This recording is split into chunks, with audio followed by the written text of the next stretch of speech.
Nous constatons en effet une percée des fonds dits long terme sur le marché français qui ont toujours existé mais qui aujourd'hui sont plus présents, plus compétitifs. Il s'agit surtout aujourd'hui des fonds de pension, des caisses de retraite canadiens qui vont s'inscrire sur la durée dans les entreprises, qui restent pour le moment, pour une grande partie d'entre eux, comme les fonds de pension canadiens minoritaires, parce qu'ils ont une obligation réglementaire de ne pas prendre le pouvoir, mais qui rassurent énormément les entreprises et le management parce qu'ils s'inscrivent dans la durée. En revanche, se pose la question de l'alignement des liquidités quand ils sont associés à d'autres fonds dans l'entreprise, et aussi la question de la gouvernance qui est centrale dans leur investissement.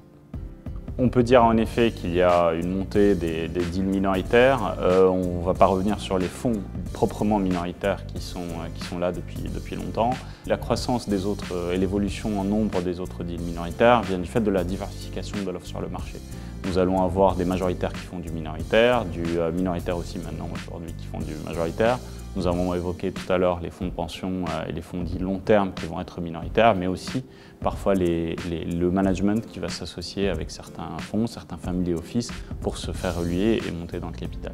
Tout cela contribue à la diversification des concurrents, des acquéreurs potentiels pour une société qui est en transmission et qui va aussi mettre de l'attention sur le marché pour gagner les bids lors des processus de vente. S'agissant des corporates, ils sont naturellement plus discrets, donc je pense qu'on on en voit moins que ce qu'il en existe réellement. Avec le temps, avec l'abondance des liquidités sur le marché, nous avons un alignement sur les valorisations qui font que l'élément différenciateur qui existait avant entre le corporate et le PE se gomme petit à petit.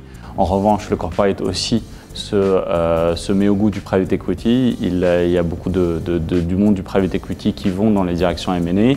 Ils arrivent aujourd'hui à mettre en place quelques solutions pour intéresser le management et être extrêmement compétitifs dans leurs offres.